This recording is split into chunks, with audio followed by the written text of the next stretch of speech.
Good morning masters. Welcome to ಜೈ home meditation. ನಾನು ಶಾಂತಲಾ, ಮೈಸೂರಿನಿಂದ. ನಮ್ಮೆಲ್ಲರ ಗುರುಗಳಾದ ಬ್ರಹ್ಮಶ್ರೀ ಪಿತಾಮಹ ಡಾಕ್ಟರ್ ಸುಭಾಷ್ ಪತ್ರಿಜಿ ಅವರಿಗೆ ವಂದಿಸುತ್ತಾ ನಮ್ಮ ಈ ದಿನದ ಬೆಳಗಿನ ಸಂಚಿಕೆಗೆ ನಿಮ್ಮೆಲ್ಲರಿಗೂ ಸ್ವಾಗತವನ್ನ ಕೋರ್ತಾ ಇದ್ದೀನಿ ಮಾಸ್ಟರ್ಸ್. ಸೊ ನಾವೆಲ್ಲ ಈ ಆತ್ಮಾಯಣ ಪುಸ್ತಕದ ಬಗ್ಗೆ ತಿಳ್ಕೊಳ್ತಾ ಈ ಒಂದು ಮಾರ್ನಿಂಗ್ ಮೆಡಿಟೇಷನ್ ನ ಮಾಡ್ತಾ ಬರ್ತಾ ಇದ್ದೀವಿ ಮಾಸ್ಟರ್ಸ್. ಸೊ ಇವತ್ತು 4ನೇ ದಿನಕ್ಕೆ ಬಂದಿದ್ದೀವಿ. ನಿಮ್ಮೆಲ್ಲರಿಗೂ ಈ ದಿನದ ಈ ಒಂದು ಸಂಚಿಕೆಗೆ ಸ್ವಾಗತವನ್ನ ಬಯಸ್ತಾ ಇದ್ದೀನಿ. ಆತ್ಮಾಯಣ ಅದ್ಭುತವಾದ ಈ ಒಂದು ಪುಸ್ತಕ. ಸೊ ಇದರಲ್ಲಿ ಈ 3 ದಿನದಿಂದ ಹಲವಾರು ವಿಷಯಗಳನ್ನ ತಿಳ್ಕೊಳ್ತಾ ಇದ್ದೀವಿ. ಮೊದಲನೇ ಅಧ್ಯಾಯವನ್ನ ಮುಗಿಸಿದ್ದೀವಿ. ಈಗ 2ನೇ ಅಧ್ಯಾಯವನ್ನ ಇವತ್ತು ತಿಳ್ಕೊಳ್ಳೋಣ ಮಾಸ್ಟರ್ಸ್. ಸೊ 2ನೇ ಅಧ್ಯಾಯ ತಿಳ್ಕೊಳ್ಳೋ ಮುಂಚೆ ನಾವೆಲ್ಲ ಸ್ವಲ್ಪ ಹೊತ್ತು ಧ್ಯಾನ ಮಾಡೋಣ. 1 ಅವರ್ ನಾವು ಧ್ಯಾನವನ್ನ ಮಾಡೋಣ ಮಾಸ್ಟರ್ಸ್. ಯಾಕೆಂದ್ರೆ ಸತ್ಸಂಗದ ಜೊತೆ ಧ್ಯಾನ ಅನ್ನೋದು ತುಂಬಾನೇ ಇಂಪಾರ್ಟೆಂಟ್. ಹಾಗಾಗಿ 1 ಗಂಟೆಗಳ ಈ ಧ್ಯಾನದ ನಂತರ ಆತ್ಮಾಯಣದ ಮುಂದುವರೆದ ಭಾಗವನ್ನ ತಿಳ್ಕೊಳ್ಳೋಣ ಮಾಸ್ಟರ್ಸ್. ಸೊ ನಾವು ಮಾಡ್ತಾ ಇರೋದು ಆನಾಪಾನಸತಿ ಧ್ಯಾನ. ಆನ ಅಂತಂದ್ರೆ ಒಳ ಹೋಗುವ ಉಸಿರು, ಅಪಾನ ಅಂತಂದ್ರೆ ಹೊರ ಹಾಕುವ ಉಸಿರು ಮಾಸ್ಟರ್ಸ್. ಸತಿ ಅಂದ್ರೆ ಸಹಜವಾಗಿ ನಡೆಯುತ್ತಿರುವ ನಮ್ಮ ಈ ಉಸಿರಾಟದ ಜೊತೆ ಕೂಡಿಕೊಂಡು ಇರೋದು.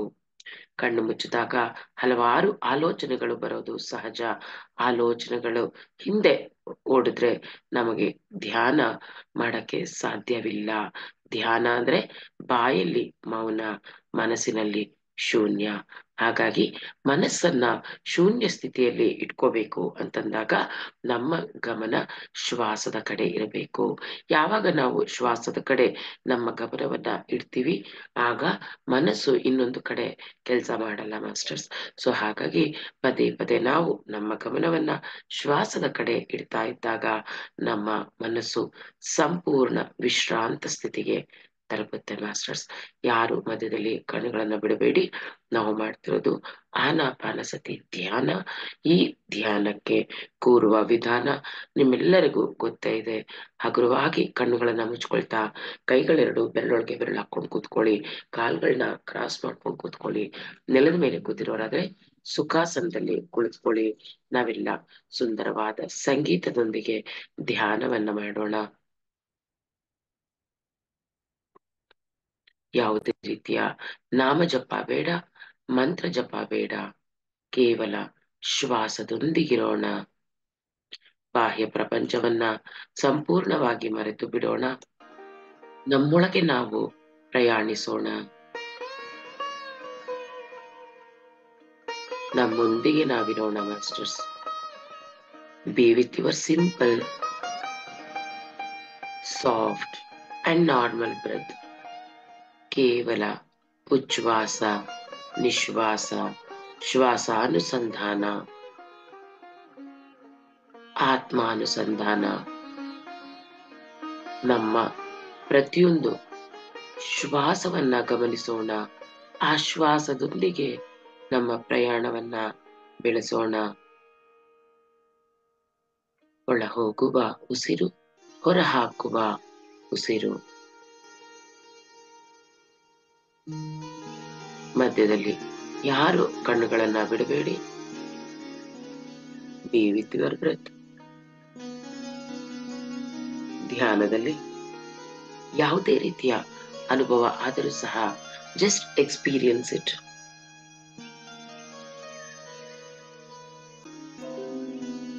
ಲಾಜಿಕಲ್ ಮೈಂಡ್ ಯೂಸ್ ಮಾಡಬೇಡಿ.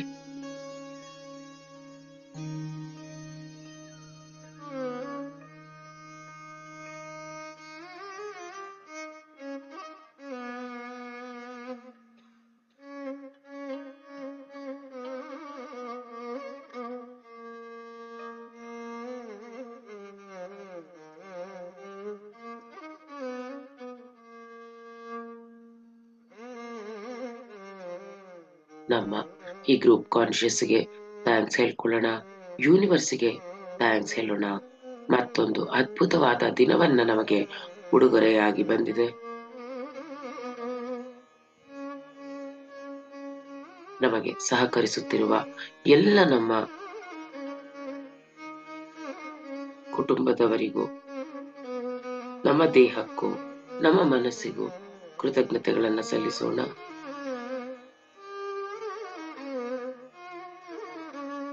ನಮ್ಮೊಂದಿಗೆ ಪ್ರಯಾಣ, ನಮ್ಮೊಳಗೆ ಪ್ರಯಾಣ. ಯಾರು ಕಣ್ಣುಗಳನ್ನು ಬಿಡಬೇಡಿ. ಭದ್ರೇಜಿಯವರ ಚೈತನ್ಯದೊಂದಿಗೆ ನಾವೆಲ್ಲ ಧ್ಯಾನವನ್ನ ಮುಂದುವರಿಸೋಣ.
Be with your breath masters. ಸಹಜವಾದ ಉಸಿರಾಟ. ಕಡೆಯ 10 ನಿಮಿಷ.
Last 30 seconds masters. ಕಡೆಯ 30 ಸೆಕೆಂಡುಗಳು. ಯಾರು ಕಣ್ಣುಗಳನ್ನ ಬಿಡಬೇಡಿ.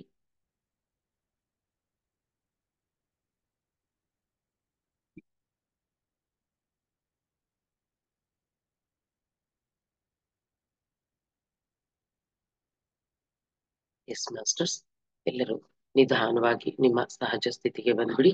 ಪತ್ರಿಜಿ ಗುರುಗಳಿಗೆ, ಗುರುಮಾತೆಗೆ, ಭೂಮಾತೆಗೆ, ಪ್ರಕೃತಿ ಮಾತೆಗೆ, ಜನ್ಮ ನೀಡಿದ ತಂದೆ ತಾಯಿಯರಿಗೆ ಆತ್ಮಪೂರ್ವಕ ಕೃತಜ್ಞತೆಗಳನ್ನ ಸಲ್ಲಿಸುತ್ತಾ ನಿಧಾನವಾಗಿ ನಿಮ್ಮ ಎರಡೂ ಕೈಗಳನ್ನ ಬಿಡಿಸ್ಕೊಂಡು ಕಣ್ಣುಗಳ ಮೇಲೆ ಇಟ್ಕೊಳ್ಳಿ.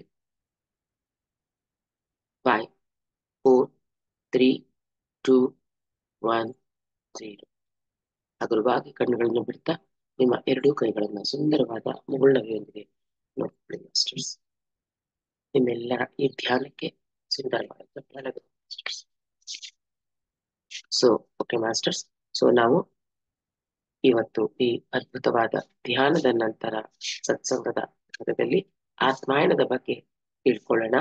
ಸೊ ಆತ್ಮಾಯಣದಲ್ಲಿ ಒಂದು ಅಧ್ಯಾಯ ಮುಗಿಸಿದೀವಿ. ಇವತ್ತು 2ನೇ ಅಧ್ಯಾಯ ನೋಡೋಣ ಏನು ಅಂತ. ಸೊ ನಮ್ಮೆಲ್ಲರಿಗೂ ಗೊತ್ತಿರೋ ಹಾಗೆ ಈ ಆತ್ಮಾಯಣ ಅನ್ನುವ ಒಂದು ಪುಸ್ತಕ ಡೈರೆಕ್ಟ್ ಆಗಿ ಈ ಒಂದು ಪೀಟರ್ ರಿಷುಲೋ ಅನ್ನೋರು ಅವರಿಗೆ ಆಗಿರುವ ಅನುಭವಗಳನ್ನ ಬರಿತಾ ಹೋಗಿದ್ದಾರೆ. ಆಸ್ ಇಟ್ ಇಸ್ ಇದರಲ್ಲಿ ಒಬ್ಬ ಇಂಡಿಯನ್ ಮಾಸ್ಟರ್ ಬಂದು ಅವರ ಜೊತೆ ಕನೆಕ್ಟ್ ಆಗಿ ಅವರಿಗೆ ತಿಳಿಸಿಕೊಟ್ಟಂತಹ ಜ್ಞಾನವನ್ನ ಅದೇ ರೀತಿ ಯಥಾವತ್ತಾಗಿ ಅವರು ಎಲ್ಲ ಬರ್ಕೊಂಡು ನಮಗೆ ಪುಸ್ತಕ ರೂಪದಲ್ಲಿ ತಂದು ನಮ್ಮೆಲ್ಲರಿಗೂ ಆ ಮಾಹಿತಿಯನ್ನ ನೀಡ್ತಾ ಬಂದಿದ್ದಾರೆ. ಸೊ ಇವತ್ತು 2ನೇ ಅಧ್ಯಾಯ ನೋಡಿದಾಗ ಅವರು ನಮ್ಮೆಲ್ಲರಿಗೂ ಗೊತ್ತಿರೋಂಗೆ ಆ ಮಾಸ್ಟರ್ ಯಾರವ್ರಿಗೆ ಜ್ಞಾನ ನೀಡ್ತಾ ಇರ್ತಾರೋ ಅವ್ರು ಇದ್ದಕ್ಕಿದ್ದಂಗೆ ಮಾಯ ಆಗಿ ಹೋಗ್ತಾ ಇರ್ತಾರೆ, ಮತ್ತೆ ಬರ್ತಾರೆ. ಎಲ್ಲಿಂದ ಬರ್ತಾರೆ, ಹೇಗ್ ಬರ್ತಾರೆ ಅನ್ನೋದೇ ಒಂದ್ ದೊಡ್ಡ ಕ್ವಶನ್ ಮಾರ್ಕು ಆತನಿಗೆ. ಸೊ ಹಾಗೆ 2 ದಿನ ಆಗೋಗಿದೆ. 3ನೇ ದಿನ ಮಾಸ್ಟರ್ಗೋಸ್ಕರ ಕಾಯ್ತಾ ಕೂತಿದ್ದಾರೆ ಇಲ್ಲಿ ಆತರು. ಸೊ ಸಡನ್ ಆಗಿ ಬರ್ತಾರೆ, ಪ್ರತ್ಯಕ್ಷ ಆಗ್ತಾರೆ. ಅವರು ಬರೋಷ್ಟ್ರಲ್ಲಿ ಇವ್ರು ಏನ್ ಮಾಡ್ತಾ ಇದ್ರು ಅದೆಲ್ಲಾನು ಅವ್ರಿಗೆ ಗೊತ್ತಾಗಿರುತ್ತೆ.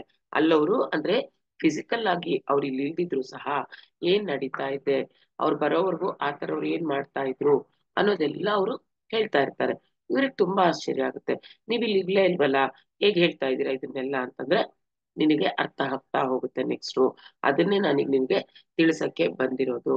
ನಿನ್ನೆ ನೀನ್ ಏನೇನ್ ಮಾಡ್ದೆ ಅವೆಲ್ಲಾನು ನಾನು ಸೂಕ್ಷ್ಮ ರೂಪದಲ್ಲಿ ಎಲ್ಲವನ್ನ ನೋಡಿದೀನಿ, ನನ್ಗೆ ಗೊತ್ತು. ನೀನು ಈ 2 ದಿನ ನಾನು ಹೇಳಿರೋದನ್ನೆಲ್ಲ ಬರ್ಕೊಂತಾ ಇದೀಯಾ.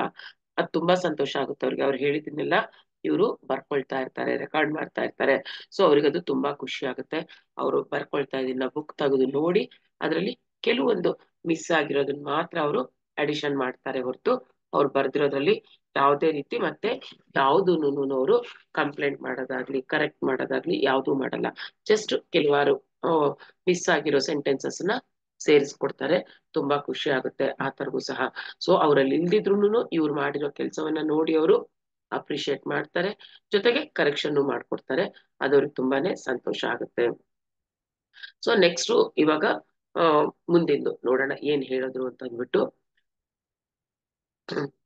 ಇಷ್ಟು ದಿನ ನಾವು ನೋಡಿದ್ವಿ ಮಿನರಲ್ ಕಿಂಗ್ಡಮ್ ಆಯ್ತು, ಪ್ಲಾಂಟ್ ಕಿಂಗ್ಡಮ್ ಬಗ್ಗೆ ತಿಳ್ಕೊಂಡ್ವಿ, ಅನಿಮಲ್ ಕಿಂಗ್ಡಮ್ ಆಯ್ತು. ಅದಾದ್ಮೇಲೆ ನಾವು ಈ ಒಂದು ಎವಲ್ಯೂಷನ್ ಆಗ್ತಾ ಆಗ್ತಾ ನಾವು ಹ್ಯೂಮನ್ ಕಿಂಗ್ಡಮ್ಗೆ ಬರ್ತೀವಿ ಅನ್ನೋದು ತಿಳ್ಕೊಂಡಾಯ್ತು. ಇಲ್ಲಿ ಮೇನ್ ಏನ್ ಹೇಳ್ತಾ ಇದಾರೆ ಇವ್ರು ಆತರ ಅಂದ್ರೆ ಈ ಒಂದು ಪಶು ಜಗತ್ತು ಆನಿಮಲ್ ಕಿಂಗ್ಡಮ್ ಅಲ್ಲಿರುವಾಗ ಮೇನ್ ಆಗಿ ನಾವು ಏನ್ ಕಲ್ತ್ವಿ ಅಂದ್ರೆ ಆತ್ಮ ರಕ್ಷಣೆ. ಆ ಆತ್ಮ ರಕ್ಷಣೆ ಪಡೆಯೋದು ಮಾತ್ರ ನಾವಿಲ್ಲಿ ಮೇಜರ್ ಆಗಿ ಕಲ್ತಿರುವಂತಹದ್ದು. ಮತ್ತೆ ಮಾನವ ಜನ್ಮನ ಮೂಲ ಆಶಯ ಏನು, ಇಲ್ಲಿ ಆನಿಮಲ್ ಕಿಂಗ್ಡಮ್ ಅಲ್ಲಿ ಅದ್ರದ್ದು ಒಂದು ಮೂಲ ಆಶಯನೇ ಬಂದು ಆತ್ಮರಕ್ಷಣೆ ಮಾಡ್ಕೊಂಡು. ಆದ್ರೆ ಇಲ್ಲಿ ಹ್ಯೂಮನ್ ಕಿಂಗ್ಡಮ್ ಅಲ್ಲಿ ಏನು ಅಂತಂತಂದ್ರೆ ಆತ್ಮ ಬಲಿದಾನ, ಇದನ್ನ ಇಲ್ಲಿ ಕಲಿಬೇಕಾಗಿರುತ್ತೆ, ಮೂಲ ಆಶಯ ಆಗಿರುತ್ತೆ. ಅಂದ್ರೆ ಇದೆಷ್ಟು ಭಿನ್ನವಾಗಿದೆ ಅಲ್ಲಿ ಆತ್ಮರಕ್ಷಣೆ, ಇಲ್ಲಿ ಆತ್ಮ ಬಲಿದಾನ ಎಷ್ಟು ಒಂದು ಏನಂತಾರೆ ಅದನ್ನ ಭಿನ್ನವಾಗಿದೆ, ಡಿಫ್ರೆಂಟ್ ಆಗಿದೆ ಅದ್ರದ್ದು ಇದು ನೋಡ್ತಾ ಹೋಗ್ತಾ ಇದ್ರೆ. ಅಂದ್ರೆ ಇಲ್ಲಿ ಒಂದು ಎಲ್ಲ ಮಾನವ ಜೀವನದಲ್ಲಿ ಮಹತ್ವಪೂರ್ಣವಾದ ಮಾನದಂಡ ಅಂತಾನೆ ಹೇಳ್ಬೋದು ಈ ಆತ್ಮ ಬಲಿದಾನ ಅನ್ನುವಂಥದ್ದು. ಅಂದ್ರೆ ಇಲ್ಲಿ ವಿಕಾಸ ಮಾರ್ಗದ ರಹಸ್ಯಗಳನ್ನ ತಿಳಿಯ ಬಯಸುವವರು ಈ ಒಂದು ಕೆಲವು ನಿಯಮಗಳನ್ನ ಪಾಲಿಸಬೇಕಾಗಿದೆ ಅಂತ ಹೇಳ್ತಾರೆ. ಅಂದ್ರೆ ಇಲ್ಲಿ ಪ್ರಾಣಿಗಳಿಗೆ ಅನ್ವಯ ಆಗುವ ನಿಯಮಗಳಿಗಿಂತ ಇವೆಲ್ಲ ಸ್ವಲ್ಪ ವಿಭಿನ್ನವಾಗಿರುವಂತಹದ್ದು. ಏನು ಅಂತಂತಂದ್ರೆ ಆದ್ರೆ ಅದು ಸತ್ಯ, ಅದನ್ನ ತಿಳ್ಕೊಬೇಕಾಗಿದ್ದು. ಇದು ನಿಜವಾದ ಸತ್ಯ, ಇಷ್ಟು ಡಿಫ್ರೆಂಟ್ ಆಗಿರುತ್ತೆ. ಆನಿಮಲ್ ಕಿಂಗ್ಡಮ್ ವರ್ಗೂ ಒಂಥರ ಇರುತ್ತೆ, ಆದ್ಮೇಲೆ ಮನುಷ್ಯರ ಒಂದು ಇದಕ್ಕೂ ಬಂದ ತಕ್ಷಣ ಆ ಒಂದು ಏನು ನಿಯಮಗಳೇನಿರುತ್ತೆ ಅದು ಕಂಪ್ಲೀಟ್ ಆಗಿ ಡಿಫ್ರೆಂಟ್ ಆಗ್ತಾ ಬರುತ್ತೆ. ಏನು ಅಂತಂದ್ರೆ ಇಲ್ಲಿ ಪ್ರಾಣಿಗಳಿಗೆ ಅನ್ವಯವಾಗುವ ನಿಯಮಗಳಿಗಿಂತ ಇವು ಭಿನ್ನವಾಗಿವೆ ಎಂಬುದು ಸತ್ಯ. ಆದರೆ ಮಾನವ ಜನ್ಮದಲ್ಲಿ ಬಂದ ಬಳಿಕ ಯಾವಾಗ ನಾವು ಈ ಒಂದು ಆನಿಮಲ್ ಕಿಂಗ್ಡಮ್ ಇಂದ ಹ್ಯೂಮನ್ ಕಿಂಗ್ಡಮ್ಗೆ ಬರ್ತೀವಲ್ಲ, ಇಲ್ಲಿನ ಅಷ್ಟು ಎವಲ್ಯೂಷನ್ ನಾವು ಆಗಿರಲ್ಲ. ಸೊ ಇಲ್ಲಿ ಅವಿಕಸಿತ ಮನುಷ್ಯನು ಕೆಲವು ಜನ್ಮಗಳಲ್ಲಿ ಯಾವಾಗ ಅವ್ನು ಫಸ್ಟ್ ಟೈಮ್ ಈ ಲೈಫ್ ತಗೊಂಡ್ ಬಂದಾಗ ಕೆಲವು ಜನ್ಮ ಅವನ್ ಯಾವ ತರ ಇರ್ತಾನೆ ಅಂತಂದ್ರೆ ಅವನಲ್ಲಿ ಪ್ರಾಣಿಯ ಅಂಶನೇ ಜಾಸ್ತಿ ಇರತ್ತೆ, ಮನುಷ್ಯನ ಅಂಶ ಕಡಿಮೆ ಇರುತ್ತೆ. ಅಂದ್ರೆ ಅವನ ನಡವಳಿಕೆ ಎಲ್ಲ ಏನೇ ಇರ್ಬೋದು ಪ್ರಾಣಿಗಳಲ್ಲಿ ಇರುವ ನಡವಳಿಕೆನೆ ಜಾಸ್ತಿ ಇರುತ್ತೆ. ಮನುಷ್ಯರ ಅಂಶ ಅನ್ನೋದು ಕಡಿಮೆ ಇರುತ್ತೆ. ಯಾವಾಗ ಇನಿಷಿಯಲ್ ಸ್ಟೇಜಸ್ ಅಲ್ಲಿ ಮಾನವಾಗಿ ಹುಟ್ಟಿದ್ಮೇಲೆ ಇನಿಷಿಯಲ್ ಸ್ಟೇಜಸ್ ಅಲ್ಲಿ ಅವನ ಒಂದು ಅಂಶ ಯಾವ ತರ ಇರುತ್ತೆ ಅಂದ್ರೆ ಪ್ರಾಣಿಗಳ ಅಂಶ ಜಾಸ್ತಿ ಇರುತ್ತೆ, ಮನುಷ್ಯರ ಅಂಶ ಕಡಿಮೆ ಇರುತ್ತೆ. ಏನೇನು ಹಿಂದಿನ ಜನ್ಮದಲ್ಲಿ ಎಷ್ಟೋ ಜನ್ಮಗಳು ಪಡ್ಕೊಂಡು ಅಂದ್ರೆ ಒಂದು mineral Kingdom, plant Kingdom, animal Kingdom, ಆ ಜನ್ಮಗಳಲ್ಲಿ ಕಲಿತಿರುವಂತಹದ್ದು ಮಾತ್ರ ಅವ್ರ ಜೊತೆ ಸಾಕಷ್ಟು ಇನ್ನ ಉಳ್ಕೊಂಡಿರುತ್ತೆ. ಅಲ್ಲಿ ಕಲ್ತಿದ್ದು ಅಥವಾ ಪಡೆದುಕೊಂಡಿದ್ದು ಈಗ್ಲೂ ಉಳ್ಕೊಂಡಿರುತ್ತೆ. ಯಾವಾಗ ಮಾನವ ಜನ್ಮ ತಗೊಂಡಾಗ ಶುರುವಿನಲ್ಲಿ ಜಾಸ್ತಿ ಅದೇ ಅಂಶಗಳು ಇರುತ್ತೆ. ಸೊ ಮನುಷ್ಯ ಜನ್ಮದಲ್ಲಿ ಅನ್ವಯವಾಗುವ ಮೊದಲ ನಿಯಮ ಏನು? ಹಾಗಾದ್ರೆ ಬೇರೆ ಬೇರೆ ನಿಯಮಗಳಿದೆ ಅಂತ ಹೇಳಿದ್ರು. ಮನುಷ್ಯ ಜನ್ಮದಲ್ಲಿ ಮೊದಲ ನಿಯಮ ಏನು ಅಂತಂತಂದ್ರೆ ಪುನರ್ಜನ್ಮದ ನಿಯಮ. ಅಲ್ಲೆಲ್ಲೂ ನೀವು ಆ ಪುನರ್ಜನ್ಮದ ನಿಯಮ ನೋಡಿರಲ್ಲ. ಇಲ್ಲಿ ಮನುಷ್ಯನಲ್ಲಿ ಮೇಜರ್ ಒಂದು ದೊಡ್ಡ ನಿಯಮ ಪುನರ್ಜನ್ಮ ತಗೊಳ್ಳುವಂತಹದ್ದು. ಈ ನಿಯಮ ಏನು ಅಂದ್ರೆ ಒಂದು ಸಲಿ ಬೇರೆಯಾಗಿ ಅಸ್ತಿತ್ವದಲ್ಲಿ ಬಂದ ಮೇಲೆ ಅವನು ಎಲ್ಲಿಯವರೆಗೆ ಮಾನವ ಜೀವನದ ಪಾಠಗಳನ್ನ ಕಲಿಯುವುದಿಲ್ಲವೋ ಅಲ್ಲಿವರೆಗೂ ಮತ್ತೆ ಮತ್ತೆ ಮಾನವ ಶರೀರದಲ್ಲಿ ಜನ್ಮವನ್ನ ಪಡೆದುಕೊಳ್ತಾನೆ ಇರ್ತಾನೆ. ಎಷ್ಟು ಕಲಿಬೇಕಿತ್ತು ಅವನು ಈ ಮಾನವ ಜನ್ಮದಲ್ಲಿ, ಏನೇನು ಅನುಭವಗಳನ್ನ ತಗೋಬೇಕು ಅವೆಲ್ಲ ತಗೊಂಡು ಮುಗಿಸೋವರ್ಗುನು ಈ ಜನ್ಮಗಳನ್ನ ಮತ್ತೆ ಮತ್ತೆ ತಗೊಳ್ಳೇಬೇಕು. ಈ ಪೂರ್ವ ಜನ್ಮದ ಸಿದ್ಧಾಂತ ಏನ್ ಕೇಳಿದ್ವಿ, ಇದು ಅತಿ ಮುಖ್ಯವಾದ ನಿಯಮ ಇಲ್ಲಿ ಯಾವಾಗ ಮಾನವ ಜನ್ಮದಲ್ಲಿ. ಸೊ ಹಾಗಾಗಿ ಯಾವುದೇ ರೀತಿಯ ಪರಿಸ್ಥಿತಿಯಲ್ಲೂ ಸಹ ಕಲಿಯಲು ಯೋಗ್ಯವಾಗಿರುವಂತಹದೆಲ್ಲ ಅವನಿಗೆ ಪಾಠ ಕಲಿಸ್ತಾ ಹೋಗ್ತಾ ಇರುತ್ತೆ ಈ ಜೀವನ. ಪ್ರತಿಯೊಂದು ಪರಿಸ್ಥಿತಿಯಿಂದನೂ ನಾವು ಪಾಠ ಕಲ್ತ್ಕೊಳ್ಳೋದು ಇರುತ್ತೆ ಈ ಮಾನವ ಜನ್ಮದಲ್ಲಿ. ಖನಿಜ ಮತ್ತೆ ವನಸ್ಪತಿ ಸಾಗುತ್ತೆ ಆ ಜನ್ಮಗಳಲ್ಲಿ ಇವೆಲ್ಲ ನಮಗೆ ಅಲ್ಪ ಸ್ವಲ್ಪ ಗೊತ್ತಿರುತ್ತೆ, ಜಾಸ್ತಿ ತಗೊಳಕ್ಕೆ ಆಗಲ್ಲ. ಆನಿಮಲ್ ಕಿಂಗ್ಡಮ್ ಅಲ್ಲೂ ಅಷ್ಟೇ ಜಾಸ್ತಿ ಈ ನಿಯಮಗಳನ್ನ ಅಥವಾ ಏನು ನಾವು ಈ ಜೀವನ ಶಕ್ತಿಯನ್ನ ತಗೋಬೇಕಾಗಿರುತ್ತೋ ಜಾಸ್ತಿ ನಾವು ತಗೊಳಕ್ಕೆ ಆಗಲ್ಲ. ಯಾಕೆಂದ್ರೆ ಅಲ್ಲಿ ಆ ಒಂದು ಗ್ರೂಪ್ ಇದ್ರಲ್ಲಿ ಇರ್ತೀವಿ ನಾವಲ್ಲಿ, ಅಂದ್ರೆ ಸಮೂಹ ಚೇತನದಲ್ಲಿ ಇರೋದ್ರಿಂದ ನಮಗ್ ಆ ಸ್ವತಂತ್ರ ಇರಲ್ಲ. ಅಂದ್ರೆ ಒಂದ್ ಪ್ರಾಣಿ ಏನ್ ಕಲಿಬೇಕು ಅಂತಾನೆ ಅದ್ರದ್ದೇ ಆದ ಸ್ವತಂತ್ರ ಅದಕ್ಕೆ ಇರಲ್ಲ, ಜಾಸ್ತಿ ಕಲಿಯಕಲ್ಲಿ ಸಾಧ್ಯ ಇಲ್ಲ.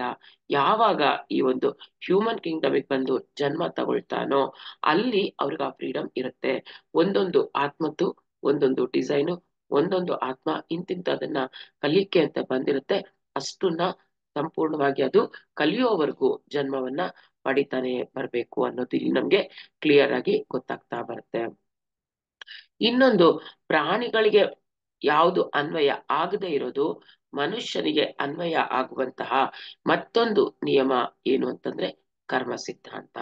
ಪುನರ್ಜನ್ಮ ಮತ್ತೆ ಕರ್ಮ ಸಿದ್ಧಾಂತ. ಈ ಕರ್ಮ ಸಿದ್ಧಾಂತ ಅಂತೂ ಮಾನವನಿಗೆ ಮಾತ್ರನೇ ಇದು ಅಪ್ಲೈ ಆಗುವಂತಹದ್ದು. ಇಲ್ಲಿ ಏನು ಅಂತಂದ್ರೆ ಪ್ರಾಯಶಃ ಕಾರಣ ಕಾರ್ಯ ಸಿದ್ಧಾಂತ ಎನ್ನುವರು ಇದನ್ನ. ಈ ಕರ್ಮ ಸಿದ್ಧಾಂತ ಅಂತಂದ್ರೆ ಕಾರಣ ಕಾರ್ಯ ಸಿದ್ಧಾಂತ ಅಂತಾನು ಹೇಳ್ತೀವಿ ನಾವಿಲ್ಲಿ. ಸಮೂಹ ಚೇತನವು ಯಾವಾಗ ಇದುವರೆಗೂ ತಗೊಂಡಿರೋ ಎಲ್ಲಾ ಜನ್ಮಗಳಲ್ಲಿ ಆ ಸಮೂಹ ಚೇತನ, ಗ್ರೂಪ್ ಕಾನ್ಶಿಯಸ್ ಅನ್ನೋದು ಇರುತ್ತೆ. ಇಲ್ಲಿ ಈ ಒಂದು ಸ್ವತಂತ್ರ ಚೇತನರಾಗ್ಬಿಡ್ತೀವಿ ಯಾವಾಗ ಹ್ಯೂಮನ್ ಲೈಫ್ ತಗೊಂತೀವೋ ಅಲ್ಲಿ. ಇಂಡಿಪೆಂಡೆಂಟ್ ಸೋಲ್, ಸ್ವತಂತ್ರ ಚೇತನರಾಗ್ಬಿಡ್ತೀವಿ. ಇಲ್ಲಿ ಈ ಸಿದ್ಧಾಂತ ಏನು ಕರ್ಮ ಸಿದ್ಧಾಂತ ಇರುತ್ತೋ ಅದು ಅದ್ರ ಮೇಲೆ ಆಧಾರ ಆಗಿರುತ್ತೆ. ಒಂದು ಇಂಡಿವಿಜುವಲ್ ಸೋಲ್ ಮೇಲೆ ಆ ಒಂದು ಕರ್ಮ ಸಿದ್ಧಾಂತ ಅನ್ನೋದು ಅಲ್ಲಿ ನಮಗೆ ಅನ್ವಯ ಆಗುತ್ತೆ. ಸೊ ಮನುಷ್ಯನಿಂದ ಉತ್ಪನ್ನಗೊಳ್ಳುವ ಪ್ರತಿಯೊಂದು ವಿಚಾರ, ಶಬ್ದ ಹಾಗೂ ಕ್ರಿಯೆಗೆ ಒಂದು ನಿಶ್ಚಿತವಾದ ಪರಿಣಾಮ ಇರುತ್ತೆ. ಯಾವಾಗ ಹ್ಯೂಮನ್ ಬಾಡಿಯಾಗಿ ನಾವು ಈ ಹ್ಯೂಮನ್ ಕಿಂಗ್ಡಮ್ ಅಲ್ಲಿ ಜನ್ಮ ತಗೊಂತೀವೋ ಇಲ್ಲಿ ಈ ಕರ್ಮ ಸಿದ್ಧಾಂತ ಶುರು ಆಗುತ್ತೆ. ಆ ಕರ್ಮ ಸಿದ್ಧಾಂತ ಯಾವ್ದ್ರ ಮೇಲೆ ಬೇಸ್ ಆಗಿರುತ್ತೆ ಅಂದ್ರೆ ಮನುಷ್ಯ ಜನ್ಮದಲ್ಲಿ ಮನುಷ್ಯನಾಗಿ ಮಾಡುವ ಪ್ರತಿಯೊಂದು ವಿಚಾರ ಅಂದ್ರೆ ಥಾಟ್, ಆಲೋಚನೆ, ಮತ್ತೆ ಪ್ರತಿಯೊಂದು ಶಬ್ದ, ಮಾತಾಡೋದು ಮಾತುಗಳು ಅಥವಾ ಕ್ರಿಯೆ, ಕರ್ಮ, ನಾವು ಮಾಡುವಂತಹ ಕೆಲಸಗಳು, ಇದೆಲ್ಲದ್ರ ಮೇಲೂ ಈ ಕರ್ಮ ಸಿದ್ಧಾಂತ ಅನ್ನೋದು ಪರಿಣಾಮ ಬೀಳತ್ತೆ. ಸೊ ಕರ್ಮ ಸಿದ್ಧಾಂತದ ಅನುಸಾರ ಏನ್ ಮಾಡ್ಬೇಕು, ಒಂದ್ ವೇಳೆ ನಾವು ಸ್ವಾರ್ಥತೆಯಿಂದ ಪ್ರೇರಿತವಾಗಿ ಮಾಡಿದ ಯಾವುದೇ ಕಾರ್ಯ ಇರಬಹುದು, ಯಾವುದೇ ಕಾರಣದಿಂದ ಅವ್ಯಕ್ತವಾದ ನೋವನ್ನ, ದುಃಖವನ್ನ ನೀಡ್ತಾ ಇರುತ್ತೆ. ಕರ್ಮ ಸಿದ್ಧಾಂತದ ಪ್ರಕಾರ ಏನು, ನಾವು ಸ್ವಾರ್ಥದಿಂದ ಏನೇ ಕೆಲಸ ಮಾಡಿದ್ರುನು ಅದರಿಂದ ಆ ದುಃಖ ನೋವು ಅನ್ನೋದು ನಮ್ಮ ಜೊತೆ ಇದ್ದೇ ಇರುತ್ತೆ. ಸೊ ಇಲ್ಲಿ ನಾವು ಯಾವ್ದಾದ್ರು ಒಂದು ಸ್ವಾರ್ಥದಿಂದ ಕೆಟ್ಟ ಕೆಲಸವನ್ನ ಮಾಡಿದಾಗ ಅದೇ ತರ ಒಂದು ನಮಗೇನು ಕೆಟ್ಟ ಕೆಲಸ ಬೇರೆಯವ್ರಿಗೆ ತೊಂದರೆ ಆಗಿರುತ್ತೆ ನಮ್ಮಿಂದ, ಅಂಥದೇ ತೊಂದರೆ ನಮಗೆ ಖಂಡಿತ ಸಂಭವಿಸುತ್ತದೆ. ಅದು ಈ ಜನ್ಮದಲ್ಲಿರ್ಬೋದು, ಮುಂದೆ ಬರೋ ಜನ್ಮದಲ್ಲಿರ್ಬೋದು. ಆ ಮಾಡಿರುವ ಕೆಟ್ಟ ಕರ್ಮಗಳಿಂದ ನಾವು ಪನಿಷ್ಮೆಂಟ್ ಅನುಭವಿಸ್ಲೇಬೇಕಾಗುತ್ತೆ. ಇದು ಕರ್ಮ ಸಿದ್ಧಾಂತದ ನಿಯಮ ಅಂತ ಹೇಳ್ತಾ ಇದ್ದಾರೆ. ಆ ಕಷ್ಟ ನಾವು ಅನುಭವಿಸ್ಲೇಬೇಕಾಗುತ್ತೆ. ಅಕಸ್ಮಾತ್ ನೀನು ಒಳ್ಳೆ ಕರ್ಮ ಮಾಡಿದ್ರೆ ಏನಾಗುತ್ತೆ, ಆ ಒಳ್ಳೆಯ ಕರ್ಮದ ಘಟಕಕ್ಕೆ ನಾವು ಅಂಟ್ಕೊಂಡಿರ್ತೀವಿ. ಇದರಿಂದ ಏನಾಗುತ್ತೆ, ಒಳ್ಳೆ ಕರ್ಮ ಮಾಡಿದಾಗ ಒಂದೊಂದು ಕೆಟ್ಟ ಕರ್ಮನೂ ಆ ಆ ಕರ್ಮ ಅಳಿಸ್ತಾ ಬರುತ್ತೆ. ಕೆಟ್ಟ ಕರ್ಮ ಏನ್ ಮಾಡಿರ್ತೀವೋ ಆ ಕರ್ಮ ಅಳಿಸ್ತಾ ಬರುತ್ತೆ. ಜೊತೆಗೆ ಯಾವುದೇ ಮೂಲದಿಂದನಾದ್ರೂ ಎಲ್ಲಿಂದನಾದ್ರೂ ಸರಿ ನಮಗೆ ಒಳ್ಳೇದೇ ಆಗ್ತಾ ಬರುತ್ತೆ. ನಾವೆಷ್ಟು ಒಳ್ಳೆ ಕೆಲಸ ಮಾಡ್ತಿರ್ತೀವೋ ಅಷ್ಟು ಒಳ್ಳೇದು ನಮಗೆ ಆಗ್ತಾನೆ ಬರ್ತಾ ಇರುತ್ತೆ. ಸೊ ಇಲ್ಲಿ ಅಜ್ಞಾನದಿಂದ ಮಾಡಿರೋ ಕರ್ಮಗಳಿರ್ಬೋದು, ಪ್ರಜ್ಞಾಪೂರ್ವಕವಾಗಿ ಮಾಡಿರೋ ಕರ್ಮಗಳೇ ಇರಬಹುದು. ಒಳ್ಳೆ ಕೆಲಸ ಮಾಡಿದಾಗ ಒಳ್ಳೇದ್ ನಡೀತಾ ಬರುತ್ತೆ. ಕೆಟ್ಟ ಕರ್ಮಗಳನ್ನ ಮಾಡಿದಾಗ ಅದರ ಒಂದು ಏನ್ ಹೇಳ್ತಾರೆ, ಆ ಪರಿಣಾಮವನ್ನ ನಾವು ಅನುಭವಿಸ್ಲೇಬೇಕಾಗತ್ತೆ. ಇದೇ ಕರ್ಮ ಸಿದ್ಧಾಂತ. ಸೊ ಇಲ್ಲೇನಾಗುತ್ತೆ, ಈ ಒಂದು ಕೆಟ್ಟ ವಿಚಾರ, ಕೆಟ್ಟ ಶಬ್ದಗಳನ್ನ ಎಷ್ಟು ಜಾಸ್ತಿ ನಾವು ಉಪಯೋಗಿಸ್ತಾ ಇರ್ತೀವೋ, ಎಷ್ಟು ಕೆಟ್ಟ ಕರ್ಮಗಳನ್ನ ಮಾಡ್ತಾ ಇರ್ತೀವೋ ಅಷ್ಟ್ರ ಮಟ್ಟಿಗೆ ಅಷ್ಟು ನಾವು ಕೆಟ್ಟದನ್ನ ಅನುಭವಿಸ್ಬೇಕಾಗ್ತಾ ಇರುತ್ತೆ. ಒಳ್ಳೇದಾಗೋದೇ ನಮಗೆ ಕಡಿಮೆ ಆಗ್ತಾ ಬರ್ತಾ ಇರುತ್ತೆ. ಇದೇ ನಿಯಮವು ಕಾರ್ಯ ಮಾಡುತ್ತಿದ್ದಲ್ಲಿ ಮನುಷ್ಯ ಯಾವಾಗಲೂ ಕಷ್ಟ ಹಾಗೂ ದುಃಖದ ಜೀವನವನ್ನೇ ಅನುಭವಿಸ್ತಾ ಇರ್ತಾನೆ. ಆದರೆ ಅಂತ ಜೀವನ ತಡ್ಕೊಳಕ್ಕಾಗಲ್ಲ, ಅಸಹನೀಯ. ಎಷ್ಟು ಜನ್ಮಗಳು ಅಂತ ಇದೇ ತರ ಜನ್ಮಗಳನ್ನ ಪಡಿಯಕ್ಕಾಗ್ತಾ ಇರುತ್ತೆ. ಸೊ ಕೆಲವರಿಗೆ ಈ ತರ ಯಾವಾಗ ಅವ್ರು ಎವಲ್ಯೂಷನ್ ಆಗಲ್ವೋ ಅಂತ ಸಮಯದಲ್ಲಿ ಈ ಒಂದು ಶೈಶವಾತ್ಮ ಅಂತ ಹೇಳ್ತೀವಿ, ಶುರುವಿನಲ್ಲಿ ನಮ್ಮ ಆತ್ಮಸ್ಥಿತಿ ಶೈಶವಾತ್ಮ. ಸೊ ಆತ್ಮಸ್ಥಿತಿಯಲ್ಲಿ ಬರೀ ಕೆಟ್ಟ ಕೆಲ್ಸಗಳು ಮಾಡೋದು, ಕೆಟ್ಟ ಕರ್ಮಗಳನ್ನ ಮಾಡೋದು, ನಮಗೆ ಕೆಟ್ಟ ರಿಸಲ್ಟ್ಸೇ ಬರ್ತಾ ಇರೋದು. ಅದನ್ನ ತಡ್ಕೊಳಕ್ಕಾಗದೆ ಎಷ್ಟೋ ಆತ್ಮಗಳಲ್ಲಿ ಆತ್ಮಹತ್ಯೆಗಳನ್ನ ಮಾಡ್ಕೊಂಡಿರುತ್ತೆ. ಅದು ಯಾವಾಗ ನಾವು ಆಧ್ಯಾತ್ಮಿಕದಲ್ಲಿ ಬರ್ತೀವೋ, ಇವನ್ನೆಲ್ಲಾ ತಿಳ್ಕೊಳ್ತೀವಾಗ ಈ ಒಂದು ಕರ್ಮಗಳನ್ನ ಮಾಡೋದು ನಿಲ್ಲಿಸ್ತೀವಿ. ಆತ್ಮಹತ್ಯೆ ಮಹಾಪಾಪ ಅನ್ನೋದನ್ನು ಸಹ ತಿಳ್ಕೊಳ್ತಾ ಹೋಗ್ತೀವಿ ಇಲ್ಲಿ. ಸೊ ಈ ನಿಯಮದಡಿ ಯಾವುದೇ ಜೀವನದಲ್ಲಿ ಆದರೂ ಮನುಷ್ಯನಿಗೆ ಸಹಿಸುವ ಶಕ್ತಿ ಎಷ್ಟು ಇದೆಯೋ ಅಷ್ಟನ್ನೇ ಅವನು ಭೋಗಿಸ್ತಾ ಹೋಗ್ತಾನೆ. ಇತರ ಕೆಟ್ಟ ಕರ್ಮಗಳನ್ನ, ಅವಶೇಷಗಳನ್ನ ಸತ್ಕರ್ಮಗಳಿಂದ ಕಳೆಯುತ್ತಾನೆ. ಆಗ ಇನ್ನ ಏನಾದ್ರೂ ಬಾಕಿ ಉಳಿದಿದ್ರೆ ಅವುಗಳ ಪ್ರಾಯಶ್ಚಿತ್ತವನ್ನ ಮುಂದಿನ ಜನ್ಮದಲ್ಲಿ ಮತ್ತೆ ಮಾಡ್ಕೊಳ್ತಾ ಹೋಗ್ತಾನೆ. ಈಗ ಪ್ರತಿಯೊಂದು ಜನ್ಮದಲ್ಲಿ ನಾವು ಮಾಡಿರೋ ಕರ್ಮಗಳನ್ನ ಪ್ರಾಯಶ್ಚಿತ್ತ ಮಾಡ್ತಾ ಮಾಡ್ತಾ ಮಾಡ್ತಾ ಹೋದಾಗ ನಮ್ಮ ಸೋಲ್ ಎವಲ್ಯೂಷನ್ ಆಗ್ತಾ ಹೋಗುತ್ತೆ. ಪ್ರತಿಯೊಂದು ಜನ್ಮದಲ್ಲೂ ನಾವು ಸಾಕಷ್ಟು ಅನುಭವಗಳನ್ನ ಪಡ್ಕೊಂಡು ಜ್ಞಾನವನ್ನ ಪಡಿತಾ ಇರ್ತೀವಿ. ಸೊ ಇದನ್ನ ನಾವು ಇಲ್ಲೊಂದು ಓವರ್ ಡ್ರಾಫ್ಟ್ಗೆ ಕಂಪೇರ್ ಮಾಡಬಹುದು ಅಂತ ಹೇಳ್ತಾ ಇದ್ದಾರೆ ಅವರು. ಮನುಷ್ಯನ ಜೀವನದ ಮೊದಲು 200 ರಿಂದ 250 ಜನ್ಮಗಳಲ್ಲೂ ಅವನು ಈ ಒಂದು ಓವರ್ ಡ್ರಾಫ್ಟ್ ಅನ್ನ ಹೆಚ್ಚಿಸುತ್ತಾನೇ ಇರ್ತಾನೆ. ಈ ರೀತಿಯಿಂದ ಅವನ ಅಂತರಾತ್ಮದ ವಿಕಾಸ ಆಗುತ್ತಾ ಇರ್ತದೆ. ವಿಭಿನ್ನ ಜನ್ಮಗಳಲ್ಲಿ ಆಗುವ ಅನುಭವಗಳನ್ನ ಆತ್ಮವು ಸಂಗ್ರಹಿಸಿ ಒಟ್ಟುಗೂಡಿಸ್ಕೊಂಡಿರುತ್ತೆ. ಸೊ ಈ 200-250 ಜನ್ಮಗಳು ಶುರುವಿನಲ್ಲಿ ಆಗ್ಲೇಬೇಕು ಒಂದು ಆತ್ಮ ವಿಕಸನ ಆಗಕ್ಕೆ. ಸೊ ಅಷ್ಟು ಜನ್ಮಗಳಲ್ಲಿ ಏನೇನು ನಡೆದಿರುತ್ತೆ, ಏನೇನು ಜ್ಞಾನವನ್ನ ಪಡೆದಿರುತ್ತೆ, ಅವನ್ನೆಲ್ಲ ಕೂಡಿಸಿ ಇಟ್ಕೊಂಡಿರುತ್ತೆ ಈ ಒಂದು ಆತ್ಮ. ಸೊ ಒಂದು ಉದಾಹರಣೆ ನೀಡೋದಾದ್ರೆ, ಈ ಮಾನವ ಜಗತ್ತಿನಲ್ಲಿ ಕಡಿಮೆ ಹಾಗೂ ಪಶು ಜಗತ್ತಿನೊಂದಿಗೆ ಹೆಚ್ಚು ನಿಕಟವಿರುವ ಅವಿಕಸಿತ ವ್ಯಕ್ತಿಯು ತನ್ನದಲ್ಲದ ವಸ್ತುಗಳನ್ನ ಪಡೆಯ ಬಯಸುತ್ತಾನೆ. ಯಾರಿನ್ನ ಕಂಪ್ಲೀಟ್ ಆಗಿ ಎವಲ್ಯೂಷನ್ ಆಗಿಲ್ವೋ, ಆಗಷ್ಟೇ ಒಂದು ಈ ಪಶು ಸಾಮ್ರಾಜ್ಯದಿಂದ ಮಾನವ ಸಾಮ್ರಾಜ್ಯಕ್ಕೆ ಎಂಟರ್ ಆಗಿರ್ತಾನೋ, ಜ್ಞಾನವನ್ನ ಇನ್ನ ಜಾಸ್ತಿ ಪಡೆದಿರಲ್ವೋ ಅಂತವ್ನು ಏನ್ ಮಾಡಿರ್ತಾನೆ ಸ್ಟಾರ್ಟಿಂಗ್ ಅಲ್ಲಿ ಅಂತಂದ್ರೆ, ತನಗೆ ಅಲ್ಲದಿರುವುದನ್ನ ಆಸೆ ಪಡೋದು, ತನಗೆ ಸೇರದಿರೋದನ್ನ ನನಗ್ ಬೇಕು ಅಂತ ಅದ್ರ ಮೇಲೆ ಕಣ್ಣು ಹಾಕೋದು, ಅದನ್ನ ತಗೊಳ್ಳೋ ಪ್ರಯತ್ನದಲ್ಲಿ ಕೆಟ್ಟ ಕರ್ಮಗಳನ್ನ ಪಡೆಯೋದು, ಆಸೆ ಪಡುವಂಥದ್ದು, ತನ್ನದಲ್ಲದಿರೋದನ್ನ ತನಗೆ ಬೇಕು ಅಂತ ಆಸೆ ಪಡೆಯೋದು, ಇದೆಲ್ಲ ಯಾರ ಲಕ್ಷಣ? ಇನ್ನ ಆವಾಗಷ್ಟೇ ಹೊಸದಾಗಿ ಈ ಮಾನವ ಜನ್ಮಕ್ಕೆ ಕಾಲಿಟ್ಟಿರ್ತಾರಲ್ಲ ಅಂತವ್ರು. ಸೊ ಅವನೊಳಗೆ ಪಶು ವ್ಯಕ್ತಿತ್ವ ಅನ್ನೋದು ತನ್ನ ಶಕ್ತಿಯ ಬಲದಿಂದ ಆ ವಸ್ತುಗಳನ್ನ ಪಡೆಯಬೇಕೆಂಬ ಪ್ರವೃತ್ತಿಯನ್ನ ಉಂಟು ಮಾಡ್ಕೊಂಡಿರ್ತಾನೆ. ಅದು ಹಾಗೇನೆ ಮಾಡ್ತಾ ಇರ್ತಾನೆ, ಹೊಡೆದಾಡ್ಕೊಂಡೋ ಬಡದಾಡ್ಕೊಂಡೋ ಜಗಳ ಆಡ್ಕೊಂಡೋ, ಒಟ್ಟು ತನಗೆ ಬೇಕಾಗಿರೋದನ್ನ ಪಡೆಯಕ್ಕೆ ಯಾವುದೇ ರೀತಿಯ ಕೆಲಸ ಮಾಡಕ್ಕೂ ಹಿಂಜರಿಯಲ್ಲ. ಸೊ ಇಲ್ಲಿ ಏನಾಗುತ್ತೆ, ಒಂದು ಜಗತ್ತಿನ ನಿಯಮ ಏನು, ಆತರ ಆ ಒಂದು ಪಡೆಯೋದಕ್ಕೋಸ್ಕರ ಅವನು ಏನೇ ಒಂದು ಕೊಲೆ ಮಾಡಕ್ಕೂ ಹೇಸಲ್ಲ. ಕೊಲೆ ಮಾಡಿದ್ಮೇಲೆ ಏನಾಗುತ್ತೆ, ಕೊಲೆಗಡಕನನ್ನ ಬಂಧಿಸ್ತಾರೆ. ಬಂಧಿಸಿದ್ಮೇಲೆ ಏನಾಗುತ್ತೆ, ವಾದ ವಿವಾದ ಕೋರ್ಟ್ಗಳಿಗೆ ನಡೀತಾ ಇರುತ್ತೆ. ಅದಕ್ಕೆ ತಕ್ಕಂತ ಪನಿಷ್ಮೆಂಟ್ ಅವರು ತಗೊಳ್ಳೇಬೇಕಾಗುತ್ತೆ. ಸೊ ಇದೆಲ್ಲ ಇಲ್ಲಿ ಅನುಭವಿಸಿದ್ದಾಗ ಮುಂದಿನ ಜನ್ಮದಲ್ಲಿ ಈ ಪಡೆದಿರೋ ಜ್ಞಾನ ಸ್ಟೋರ್ ಆಗಿರುತ್ತಲ್ಲ, ಇವೆಲ್ಲ ಅನುಭವಗಳನ್ನ ತಿಳ್ಕೊಂಡು ಮುಂದೆ ಬರೋ ಜನ್ಮಗಳಲ್ಲಿ ಆತರ ಒಂದು ಸಿಚುವೇಶನ್ ಬಂದಾಗ, ಇಲ್ಲ ನಾನು ಈ ಕೆಲಸ ಮಾಡಬಾರ್ದು, ಈ ಕೆಲಸ ಮಾಡಿದ್ರೆ ನಾನು ಅನುಭವಿಸ್ಬೇಕಾಗುತ್ತೆ, ಮತ್ತೆ ಆ ಪನಿಷ್ಮೆಂಟ್ಗಳು ಎಲ್ಲೋ ಒಂದು ಸಬ್ ಕಾನ್ಶಿಯಸ್ ಮೈಂಡ್ ಅಲ್ಲಿ ಕೂತಿರುತ್ತೆ. ಹಾಗಾಗಿ ಕೆಟ್ಟ ಕೆಲಸಗಳನ್ನ ಮಾಡಲ್ಲ. ಎಷ್ಟು ಅದ್ಭುತವಾದ ಜ್ಞಾನವನ್ನ ಪಡಿತಾ ಪಡಿತಾ ಈ ಸೋಲ್ ಎವಲ್ಯೂಷನ್ ನಡೀತಾ ಬರುತ್ತೆ. ಹಲವಾರು ಜನ್ಮಗಳನ್ನ ತಗೊಳ್ತಾ ಇಂಥ ಕೆಟ್ಟ ಕರ್ಮಗಳು ಮಾಡೋದು ಕಡಿಮೆ ಆಗ್ತಾ ಬರ್ತಾ ಇರ್ತೀವಿ. ಸೊ ಇಲ್ಲಿ ಪ್ರಜ್ಞಾವಂತಿಕೆ ಅನ್ನೋದು ನಮ್ಮಲ್ಲಿ ಇರಲ್ಲ ಶುರುನಲ್ಲಿ, ಆಮೇಲೆ ಆ ಪ್ರಜ್ಞಾವಂತಿಕೆ ಅನ್ನೋದು ಬೆಳೀತಾ ಬರುತ್ತೆ ನಮ್ಮಲ್ಲಿ.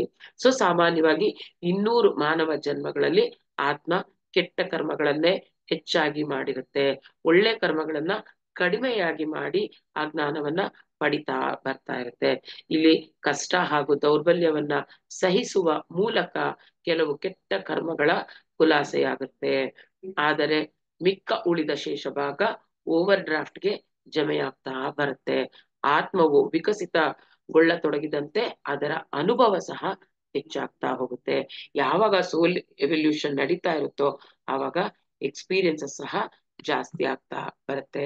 ಸೊ ಸಾಮಾನ್ಯ ಬುದ್ಧಿ, ಸ್ವಲ್ಪ ಬುದ್ಧಿ ಅವನಿಗೆ ಇದ್ರೆ ಕೆಟ್ಟದ್ದನ್ನ ಮಾಡಿದರೆ ಕಷ್ಟ ಸಹಿಸಬೇಕಾಗುತ್ತದೆ, ಮತ್ತು ಒಳ್ಳೆಯದನ್ನ ಮಾಡಿದ್ರೆ ಆನಂದದ ಜೊತೆ ಮಿತ್ರರು ದೊರೀತಾರೆ ಅನ್ನೋದು ತಿಳಿತಾ ಬರುತ್ತೆ.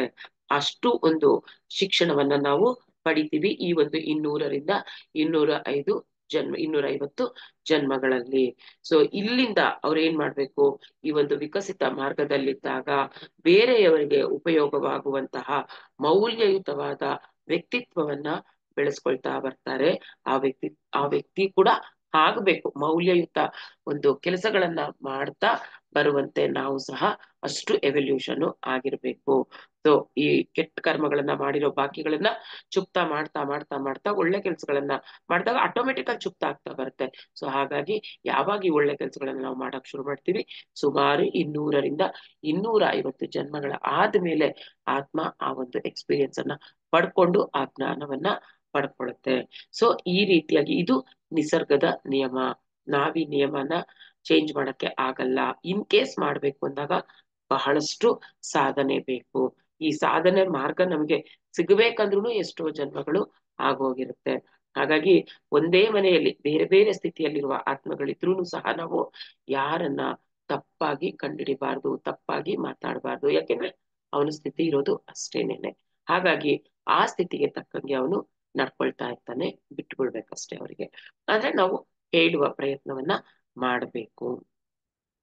ಸೊ ಇದು ಹೇಗಿರುತ್ತೆ ಅಂತಂದ್ರೆ, ಇಲ್ಲಿ ಅವರೊಂದು ಒಳ್ಳೆ ಇದ್ರಲ್ಲಿ ಹೇಳಿದ್ದಾರೆ, ಈ ನಿಸರ್ಗದ ನಿಯಮ ಆತರ ಏನ್ ಮಾಡುತ್ತೆ ಈ ನಿಸರ್ಗ ನಮಗೆ ಅಂದ್ರೆ, ಒಂದು ಡ್ರಾಯಿಂಗ್ ತಗೊಂಡಾಗ ಆ ಡ್ರಾಯಿಂಗ್ ನೀವು ಹರಿದು ಬಿಟ್ಟಿದ್ರೆ, ಅಥವಾ ಆ ಡ್ರಾಯಿಂಗ್ ಭಾಗಗಳು ಅಲ್ಲೊಂದು ಭಾಗಗಳಿತ್ತು ಅನ್ಕೊಳ್ಳಿ, ಆ ಎಲ್ಲಾ ಭಾಗಗಳನ್ನ ತಗೊಂಡ್ಬಂದು ನಾವು ಜೋಡಿಸಿದ್ರೆ ಒಂದು ಸುಂದರವಾಗಿರೋ ಆಕೃತಿ ಬರುತ್ತೆ.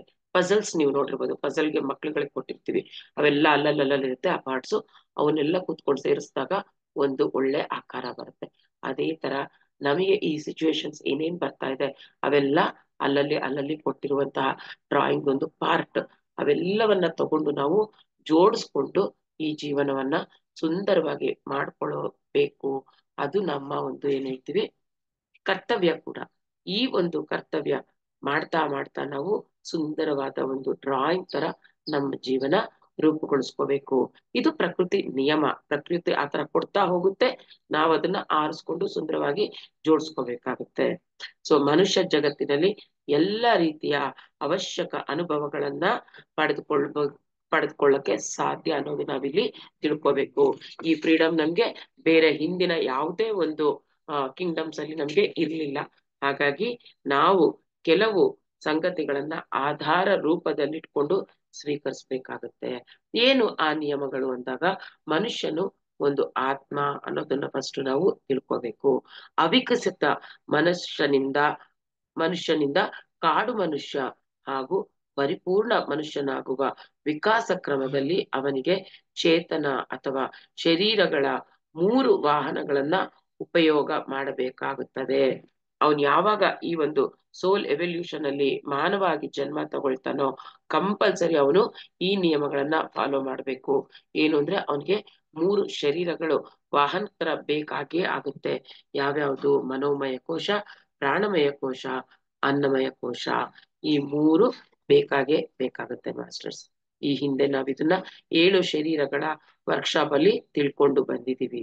ನಾವು ತಿಳ್ಕೊಂಡಿರೋದಲ್ಲಿ ಶುರುನಲ್ಲಿರುವ ಆ 3 ಶರೀರಗಳಲ್ಲಿ ಇಲ್ಲಿ ನಮಗೆ ಮನೋಮಯ ಕೋಶ, ಪ್ರಾಣಮಯ ಕೋಶ, ಅನ್ನಮಯ ಕೋಶ, ಈ 3 ಬೇಕಾಗುತ್ತೆ. ಸೋಲ್ ಎವಲ್ಯೂಷನ್ ಅಲ್ಲಿ ತುಂಬಾ ಇಂಪಾರ್ಟೆಂಟ್ ಪಾರ್ಟ್ ಆ 3 ಶರೀರದದ್ದು. ಕಣ್ಣಿಗೆ ಕಾಣ್ತಾ ಇರೋದು ಯಾವುದು? ಇಲ್ಲಿ ಅನ್ನಮಯ ಕೋಶ, ಭೌತಿಕ ಶರೀರ. ಇದ್ರೊಳಗಡೆ ನಾವಿದ್ದೀವಿ ಅನ್ನೋದು ತಿಳ್ಕೊಂಡಿದೀವಿ. ಸೊ ಇಲ್ಲಿ ಈ 2 ನಿಯಮ ನೋಡಿದ್ರೆ, ಭೌತಿಕ, ಮನೋಮಯ ಹಾಗೂ ಸೂಕ್ಷ್ಮ ಜಗತ್ತುಗಳೊಂದಿಗೆ ನಾವು ಚೇತನದ ವಿಭಿನ್ನ ಸ್ತರಗಳಿಗೆ ಸ್ಪಂದಿಸುತ್ತಾ ಈ 3 ಶರೀರಗಳನ್ನ ಉಪಯೋಗಿಸ್ತಾ ಇರ್ತೀವಿ. ನಮ್ಮ ಸ್ಥಿತಿಗೆ ಅನುಗುಣವಾಗಿ ನಾವು ಈ 3 ಶರೀರಗಳನ್ನ ಉಪಯೋಗಿಸ್ಕೊಳ್ತಾ ಬರ್ತೀವಿ.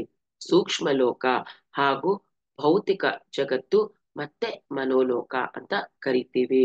3 ಶರೀರಗಳನ್ನ ಉಪಯೋಗಿಸ್ತಾ ಇದನ್ನೇನಂತ ಕರಿತೀವಿ? ಒಂದು ಮನೋಲೋಕ, ಸೂಕ್ಷ್ಮ ಲೋಕ, ಭೌತಿಕ ಲೋಕ ಅಂತ ತಿಳ್ಕೊಂಡಿದೀವಿ. ಹಾಗೆ ಅದನ್ನ ಕರಿತಾ ಬರ್ತಾ ಇದೀವಿ. ಮನೋಲೋಕದ ಮೇಲಿನ ಸ್ತರದಲ್ಲಿ ಆತ್ಮನ ನಿಲಯವಾದ ಕಾರಣ ಲೋಕವಿದೆ. ಈ ಮನೋಲೋಕ ಆದ್ಮೇಲೆ ಇಮಿಡಿಯೇಟ್ ಆಗಿ ಆ ಕಾರಣ ಲೋಕ ಅನ್ನೋದು ಇದೆ. ಈ 3 ಲೋಕಗಳಿಂದ ಆತ್ಮವು ಆವೃತವಾಗಿದೆ. ಅಂದ್ರೆ ಈ ಆತ್ಮದ ಸುತ್ತು ಇರೋದು ಯಾವುದು? ಈ ಶುರುನಲ್ಲಿರುವ 3 ಶರೀರಗಳು. ಮನೋಮಯ ಶರೀರ, ಅನ್ನಮಯ ಶರೀರ, ಪ್ರಾಣಮಯ ಶರೀರ. ಈ 3 ಈ ಆತ್ಮದ ಸುತ್ತು ಇದೆ. ಸೊ ಆತ್ಮವು ಕಾರಣ ಲೋಕದಿಂದ ಹೊರಟು ಹೊಸ ಜನ್ಮದಡೆಗೆ ಪಯಣಿಸುವಾಗ ಅದಕ್ಕೆ ಒಂದೊಂದಾಗಿ ಈ 3 ಶರೀರಗಳ ಅವಶ್ಯಕತೆ ಬೀಳುತ್ತೆ. ಆತ್ಮ ಕಾರಣ ಶರೀರದಿಂದ ಬರುವಾಗ ಈ 3 ಶರೀರಗಳು ಅದಕ್ಕೆ ಬೇಕಾಗುತ್ತೆ. ಒಂದೊಂದೇ ಶರೀರದ ಅವಶ್ಯಕತೆ ಬರುತ್ತೆ ಅದಕ್ಕೆ. ಸೊ ಹಾಗಾಗಿ ಈ ಫಸ್ಟ್ ಆತ್ಮ ಏನು ಹುಟ್ಟುತ್ತೆ, ಅವಾಗ ನಾವೇನ್ ಹೇಳ್ಬೋದು? ನಿರ್ವಸ್ತ್ರದಿಂದಾನೇ ಹುಟ್ಟುತ್ತೆ ಅಂತ ಹೇಳ್ಬೋದು. ನಿರ್ವಸ್ತ್ರ ಅಂದ್ರೆ ಇದು ಯಾವುದೇ ರೀತಿ ಶರೀರಗಳು ಅಲ್ಲಿ ಇರುವುದಿಲ್ಲ. ಸೊ ಒಬ್ಬ ನಿರ್ವಸ್ತ್ರ ಮನುಷ್ಯನಂತೆ ತನ್ನ ಶರೀರವನ್ನ 3 ವಿಭಿನ್ನ ರೀತಿಯ ವಸ್ತ್ರಗಳಿಂದ ಮುಚ್ಚಿಕೊಳ್ಳುವ ತಯಾರಿಯಲ್ಲಿದೆ. ಮೊಟ್ಟ ಮೊದಲು ಅದು ಅತ್ಯಂತ ತೆಳುವಾದ ವಸ್ತ್ರವನ್ನ ತೊಟ್ಟುಕೊಳ್ಳುತ್ತೆ. ಅದು ಮನೋಮಯ ಕೋಶ. ಮನೋಲೋಕದ ತತ್ವದಿಂದ ಈ ಶರೀರವು ನಿರ್ಮಿತಗೊಳ್ಳುತ್ತೆ. ಇದು ಅದರ ಒಳ ಉಡುಪಾಗಿದೆ ಅಂತಾನು ಹೇಳಬಹುದು. ಹಿಂದಿನ ಜನ್ಮಗಳಲ್ಲಿ ಅವನ ಮಾನಸಿಕ ವಿಕಾಸವು ಎಷ್ಟರ ಮಟ್ಟಿಗೆ ಆಗಿದೆ ಎನ್ನುವುದರ ಮೇಲೆ ಅವನ ಮನೋಮಯ ಕೋಶ ವಿಕಸನಗೊಳ್ಳುತ್ತೆ. ಹಿಂದಿನ ಜನ್ಮಗಳಲ್ಲಿ ಏನೇನ್ ಕಲ್ತಿದ್ದಾನೆ, ಯಾವ್ಯಾವ ಜನ್ಮ ಪಡೆದಿದ್ದಾನೆ, ಅದ್ರ ಮೇಲೆ ಈ ಮನೋಮಯ ಕೋಶ ಅನ್ನೋದು ಅದರ ಸ್ವರೂಪ ಹೇಗಿರೋದು ಅನ್ನೋದು ಇದ್ರ ಮೇಲೆ ಆಧಾರಿತವಾಗಿರುತ್ತೆ. ಸೊ ಹಾಗಾಗಿ ಒಬ್ಬ ಇನ್ನ ಯಾರು ಎವಲ್ಯೂಟ್ ಆಗಿಲ್ವೋ, ನಾನ್ ಎವಲ್ಯೂಟೆಡ್ ಪರ್ಸನ್ ಏನಿರ್ತಾರೋ ಅವರು ಈ ಒಂದು ವಿಕಸಿತ ಆಗಿರೋ ಮನುಷ್ಯನಿಗಿನ್ನ ಆ ಒಂದು ಮನೋಮಯ ಕೋಶ ಅನ್ನೋದು ತುಂಬಾ ವ್ಯತ್ಯಾಸ ಇರುತ್ತೆ. ಅವೆರಡನ್ನ ನೋಡಿದಾಗ ನಾವು ಎಷ್ಟೋ ಜನ್ಮಗಳಲ್ಲಿ ಜೀವಿಸಿ ತುಂಬಾ ಹಲವಾರು ಜನ್ಮಗಳನ್ನ ಜೀವಿಸಿ ಅನುಭವಗಳನ್ನ ತಗೊಂಡ್ ಬರ್ತಾ ಇರುವಾಗ ಆತ್ಮ ಏನಾಗುತ್ತೆ? ವೃದ್ಧಾತ್ಮ ಆಗತ್ತೆ ಅಥವಾ ಪರಿಪಕ್ವತೆಯನ್ನ ಹೊಂದುತ್ತೆ. ಇದರ ನಂತರ ಆತ್ಮವು ಸೂಕ್ಷ್ಮ ಜಗತ್ತಿನ ಸಾಮಗ್ರಿಗಳಿಂದ ನಿರ್ಮಿತವಾದ ಸ್ವಲ್ಪ ದಪ್ಪಗಿರುವ 2ನೆಯ ವಸ್ತ್ರವನ್ನ ತೊಟ್ಟುಕೊಳ್ಳುತ್ತೆ. ಅದ್ಯಾವುದು ಆ ವಸ್ತ್ರ ಅಂತಂದ್ರೆ ಮನೋಮಯ ಕೋಶದ ಮೇಲೆ ಅದರ ಹೊರಭಾಗದಲ್ಲಿ ಇರುತ್ತದೆ. ಇದು ನಿಶ್ಚಿತವಾಗಿ ಮನುಷ್ಯನ ಅಂತಿಮ ಜನ್ಮದ ಕೊನೆಯವರೆಗೆ ಆದಂತಹ ಮಾನಸಿಕ ವಿಕಾಸದ ಆಧಾರದ ಮೇಲೆ ತಯಾರಾಗುತ್ತೆ. ಈ ಸೂಕ್ಷ್ಮ ಶರೀರವನ್ನ ನಾವು ಮನುಷ್ಯನ ಬಟ್ಟೆಯಾದ ಪ್ಯಾಂಟ್ ಶರ್ಟ್ಗೆ ಹೋಲಿಸಬಹುದು ಅಂತ ಹೇಳ್ತಾರೆ. ಇದಕ್ಕಾಗಿ ಭೌತಿಕ ಶರೀರದ ಅವಶ್ಯಕತೆ ಇದೆ. ಸೂಕ್ಷ್ಮ ಶರೀರ ಇರಬೇಕು ಅಂತಂದಾಗ ಭೌತಿಕ ಶರೀರದ ನೆಸೆಸಿಟಿ ತುಂಬಾ ಇದೆ. ಅಂದ್ರೆ ಅದು ಬಟ್ಟೆ ತರ. ಈಗ ಪ್ಯಾಂಟ್ ಶರ್ಟ್ ಅಥವಾ ನಾವು ಏನ್ ಡ್ರೆಸ್ ಹಾಕೋತೀವೋ ಅದಕ್ಕೆ ಆ ಡ್ರೆಸ್ ಹಾಕೋಬೇಕಂದ್ರಲ್ಲಿ ಭೌತಿಕ ಶರೀರ ಬೇಕೇ ಬೇಕಲ್ವಾ? ಅದೇ ತರನೇನೆ ನಮ್ಮ ಆತ್ಮ ನಮ್ಮಲ್ಲಿ ಇರಬೇಕು ಅಂದಾಗ ಈ ಭೌತಿಕ ಶರೀರ ಅನ್ನೋದು ತುಂಬಾ ಮುಖ್ಯ ಆಗತ್ತೆ. ಸೊ ಇಲ್ಲಿ ಈ ಒಂದು ಹಿಂದಿನ ಜನ್ಮಗಳ ಕರ್ಮಗಳ ಆಧಾರದ ಮೇಲೆ ಅವನಿಗೆ ಈ ಜನ್ಮದ ಸಿಗ್ತಾ ಹೋಗ್ತಾ ಇರುತ್ತೆ. ಈ ಜನ್ಮದಲ್ಲಿ ಏನೇನು ಅನುಭವಿಸ್ತಾ ಇರ್ತಾನೋ ಅವೆಲ್ಲ ಯಾವ್ದ್ರ ಆಧಾರಿತ, ಹಳೆಯ ಜನ್ಮಗಳ ಕರ್ಮಗಳ ಮೇಲೆ ಆಧಾರ ಆಗಿರುತ್ತೆ. ಸೊ ಈ ಭೌತಿಕ ಜಗತ್ತಿನಲ್ಲಿ ನಾವೆಷ್ಟು ಜನರನ್ನ ನೋಡ್ತಾ ಇರ್ತೀವೋ ಅವರೆಲ್ಲರೂ ಸಹ ಆ ವಸ್ತ್ರ ಮತ್ತೆ ಶರೀರ ಧಾರಣೆಯನ್ನ ಮಾಡ್ಕೊಂಡೇ ಬಂದಿರ್ತಾರೆ ಅನ್ನೋ ಸತ್ಯವನ್ನ ನಾವು ತಿಳ್ಕೋಬೇಕು. ಇಲ್ಲಿ ಎರಡನೇದಲ್ಲಿ ಸೂಕ್ಷ್ಮ ಶರೀರ ಸ್ವಲ್ಪ ದಪ್ಪ ಇದೆ, ಅದರಿಂದ ಅದು ಹೊರಭಾಗದಲ್ಲಿದೆ. ಯಾವ್ದ್ರಿಂದ? ಮನೋಮಯ ಕೋಶದ ಕೆಳಗಡೆ ಇದೆ. ಮೃತ್ಯುವಿನ ನಂತರ ಏನು ಜರುಗುತ್ತದೆ ಎಂದು ಹೇಳುವ ಮೊದಲು ಈ ಶರೀರದ ಕುರಿತಾಗಿ ತಿಳ್ಕೊಳ್ಳೋಣ. ಆ ಮೃತ್ಯು ಆದ್ಮೇಲೆ ಏನಾಗುತ್ತೆ ಅನ್ನೋ ತಿಳ್ಕೊಳ್ಳೋ ಮುಂಚೆ ಸೂಕ್ಷ್ಮ ಶರೀರದ ಬಗ್ಗೆ ಸ್ವಲ್ಪ ತಿಳ್ಕೊಳ್ಳೋಣ. ಎಲ್ಲಿರುತ್ತೆ ಈ ಸೂಕ್ಷ್ಮ ಶರೀರ ಅಂದ್ರೆ ಮನೋಮಯದ ಹತ್ತಿರ ಇರತ್ತೆ ಇದು. ಸೊ ನಾವು ಈಗ ಕಣ್ಣಿಂದ ನೋಡ್ತಿರೋ ಭೌತಿಕ ಶರೀರ ಘನ ಭೌತಿಕ ತತ್ವಗಳಿಂದ ಕೂಡಿರುತ್ತೆ. ಈ ಭೌತಿಕ ಶರೀರ ನಾವೇನ್ ನೋಡ್ತಾ ಇದ್ದೀವಿ, ನಮ್ಮ ಆತ್ಮ ಇದ್ರಲ್ಲಿದೆ ಅಂತ ಹೇಳ್ತೀವಿ. ಈ ಶರೀರ ಯಾವ್ದ್ರಿಂದ ಮಾಡಿದೆ? ನಮ್ಮೆಲ್ಲರಿಗೂ ಗೊತ್ತು, ನಮ್ಮ ಈ ಶರೀರ ಪಂಚತತ್ವಗಳಿಂದ, ಪಂಚಭೂತಗಳಿಂದ ಆವೃತವಾಗಿದೆ. ಅಲ್ಲಿ ನೋಡಿದಾಗ ಭೌತಿಕ ಶರೀರ ಯಾವ್ದ್ರಿಂದ ಆವೃತ ಆಗಿದೆ ಅಂತ ನೋಡಿದಾಗ ಘನ ತತ್ವಗಳಿಂದ ಆಗಿದೆ. ಈ ಶರೀರ ಒಂದು ಅತ್ಯಲ್ಪ ಘನಭಾಗ ತತ್ವದಿಂದ ಕೂಡಿದೆ. ನಮ್ಮ ಜೀವಿತ ಸಮಯದಲ್ಲಿ ಹಾಗೂ ಮೃತ್ಯುವಿನ ವೇಳೆಯಲ್ಲಿ ಬಹಳ ಮಹತ್ವಪೂರ್ಣ ಪಾತ್ರವನ್ನ ವಹಿಸೋದು ಈ ಒಂದು ಫಿಸಿಕಲ್ ಬಾಡಿ. ಇದು ಆತ್ಮದ ನಿವಾಸ. ಸೊ ಭೌತಿಕ ಶರೀರದಂತಹ ಸಾಮಾನ್ಯ ಶರೀರವಲ್ಲ ನಾವು ಈ ಸೂಕ್ಷ್ಮ ಶರೀರ ಹೇಗಿರುತ್ತೆ? ಭೌತಿಕ ಶರೀರ ಎಲ್ರಿಗೂ ಕಾಣ್ತಾ ಇರುತ್ತೆ, ಆದ್ರೆ ಸೂಕ್ಷ್ಮ ಶರೀರ ನೋಡಕ್ ಹೋದಾಗ ಇದು ಭೌತಿಕ ಶರೀರದ ತರ ಸಾಮಾನ್ಯ ಶರೀರ ಅಲ್ಲ. ಅಲ್ಲಿ ದಿವ್ಯ ದೃಷ್ಟಿ ಇರುತ್ತೆ, ಮತ್ತೆ ಅಲ್ಲಿ ಕರೆಯುವ ಅಲೌಕಿಕ ಹಾಗೂ ಅತೀಂದ್ರಿಯ ದೃಷ್ಟಿಯು ನಮ್ಮಲ್ಲಿ ವಿಕಸಿತ ಆಗ್ತಾ ಬರುತ್ತೆ. ಯಾವಾಗ ನಮ್ಮ ಸೂಕ್ಷ್ಮ ಶರೀರ ನಾವು ಹೊಂದಿರ್ತೀವೋ ಅಲ್ಲಿ ಹೇಗಿರುತ್ತೆ ನಮ್ಮ ಪರಿಸ್ಥಿತಿ ಅಂತಂದ್ರೆ, ನಾವು ಅತೀಂದ್ರಿಯ ದೃಷ್ಟಿಯನ್ನ ನಮ್ಮಲ್ಲಿ ಬರ್ಸ್ಕೋಬಹುದು, ನಮ್ಮಲ್ಲಿ ಇಂಪ್ರೂವ್ ಆಗ್ತಾ ಬರುತ್ತೆ. ಏನ್ ಹೇಳ್ತೀವಿ ನಾವು ಅದನ್ನ, ಅಂತರ್ದೃಷ್ಟಿ, ದಿವ್ಯ ದೃಷ್ಟಿ ಜಾಗೃತ ಆಗ್ತಾ ಬರುತ್ತೆ ಈ ಸೂಕ್ಷ್ಮ ಶರೀರದ ಸ್ಥಿತಿಯಲ್ಲಿ ಬಂದಾಗ ನಾವು. ಸೊ ಹಾಗಾಗಿ ಯಾವ ತತ್ವದಿಂದ ಈ ಶರೀರ ನಿರ್ಮಾಣವಾಗುತ್ತದೆಯೋ ಅದು ನಮ್ಮ ಸ್ನಾಯುಗಳನ್ನು ಆವೃತಗೊಂಡಿರುತ್ತದೆ. ಅದು ವಿದ್ಯುತ್ ಪ್ರವಾಹದ ಒಂದು ನಿಯಮವಾಗಿದೆ. ಆದರೆ ಇದು ತಂತಿಗಳ ಮೂಲಕ ಹರಿಯದೆ ಎಲ್ಲೆಡೆ ಸುತ್ತುವರೆದಿರುವ ತನ್ನ ವಾಯು ತತ್ವದ ಆವರಣದೊಂದಿಗೆ ಪ್ರವಹಿಸುತ್ತದೆ. ಅಂದ್ರೆ ಇಲ್ಲಿ ನಿಮಗೆ ಡಿಫ್ರೆನ್ಸ್ ಹೇಳ್ಬೇಕು ಅಂದ್ರೆ ಸೂಕ್ಷ್ಮ ಶರೀರದ್ದು ಮತ್ತೆ ಫಿಸಿಕಲ್ ಬಾಡಿದು ಭೌತಿಕ ಶರೀರದ್ದು ಅಂದ್ರೆ, ನೀವೊಂದು ಮನೆ ನೋಡಿರ್ಬೋದು, ನಿನ್ನೆನು ಹೇಳಿದ್ದೆ, ಮನೆ ಅಲ್ಲಿ ವೈರಿಂಗ್ ಇರುತ್ತೆ, ಆ ವೈರ್ ಮೂಲಕ ಕರೆಂಟ್ ಪಾಸ್ ಆಗುತ್ತೆ, ಅಲ್ಲಿ ನಿಮಗೆ ಬೆಳಕು ಬರುತ್ತೆ. ಆದ್ರೆ ಇಲ್ಲಿ ಏನು, ನಮ್ಮ ಶರೀರ ಭೌತಿಕ ಶರೀರ ಇದೆ ಸರಿ, ಇಲ್ಲಿ ಜ್ಞಾನ ಬರೋದು ಹೇಗೆ? ಆ ಒಂದು ವಾಯು ತತ್ವದಿಂದ ಕೂಡಿರುತ್ತೆ. ಘನ ತತ್ವ ನಮ್ಮ ಶರೀರ, ಈ ಸೂಕ್ಷ್ಮ ಶರೀರ ವಾಯು ತತ್ವದಿಂದ ಕೂಡ್ಕೊಂಡಿರುತ್ತೆ. ಆ ವಾಯು ತತ್ವದಿಂದಾನೇ ಅದು ನಡ್ಕೊಳ್ತಾ ಹೋಗುತ್ತೆ. ಹೇಗೆ ವಾಯು ತತ್ವದಿಂದ ಆ ಸೂಕ್ಷ್ಮ ಶರೀರಕ್ಕೆ ಒಂದು ಸಂವೇಗ, ಅನುಭೂತಿ, ಎಕ್ಸ್ಪೀರಿಯನ್ಸು ಅನ್ನೋದು ಬರ್ಬೇಕು ಅಂದ್ರೆ ಆ ವಾಯು ತತ್ವದಲ್ಲಿ ಇದ್ದಾಗ ಮಾತ್ರನೇ ಬರುತ್ತೆ. ಅಂದ್ರೆ ನಮ್ಮ ಶಾರೀರಿಕ ಸ್ನಾಯು ವ್ಯವಸ್ಥೆ ಇರುತ್ತೆ. ಇಲ್ಲಿ ಫಿಸಿಕಲ್ ಬಾಡಿ ನಿಮಗೆ ಏನೇ ಬೇಕು ಅಂದ್ರೂ ನಿಮ್ಮ ಸ್ನಾಯುಗಳು ಇವೆಲ್ಲ ಇರುತ್ತೆ, ಅದ್ರ ಮೂಲಕ ವರ್ಕ್ ಆಗ್ತಾ ಇರುತ್ತೆ ಫಿಸಿಕಲ್ ಬಾಡಿ. ಆದ್ರೂ ಭೌತಿಕ ತತ್ವ, ಘನತತ್ವ, ಆದ್ರೆ ಸೂಕ್ಷ್ಮ ಶರೀರ ವರ್ಕ್ ಆಗ್ಬೇಕು ಅಂತಂದಾಗ ವಾಯು ತತ್ವದಲ್ಲಿ ಇರಬೇಕು. ಈಗ ಅದ್ ಹೆಂಗ್ ಎಕ್ಸಾಂಪಲ್ ಹೇಳ್ತಾರೆ ಅಂದ್ರೆ, ಯಾವ್ದಾದ್ರು ಆಪರೇಷನ್ ಮಾಡುವಾಗ ಅನಾರೋಗ್ಯ ಇದ್ದಾಗ ಅನಸ್ತೇಷಿಯಾ ಕೊಡ್ತಾರೆ. ಸೊ ಅನಸ್ತೇಷಿಯಾ ಕೊಟ್ಟ ತಕ್ಷಣ ಟೆಂಪ್ರವರಿ ಡಿಸ್ಕನೆಕ್ಟ್ ಆಗೋಗುತ್ತೆ, ಅಲ್ಲಿ ವಾಯು ತತ್ವ ವರ್ಕ್ ಮಾಡಲ್ಲ.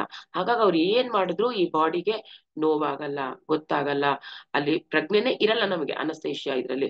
ಅಂದ್ರೆ ಅಲ್ಲಿ ವಾಯು ತತ್ವ ವರ್ಕ್ ಆಗ್ತಿಲ್ಲ, ಅಲ್ಲಿ ಅದನ್ನ ಬಂದ್ ಮಾಡಿದ್ದಾರೆ.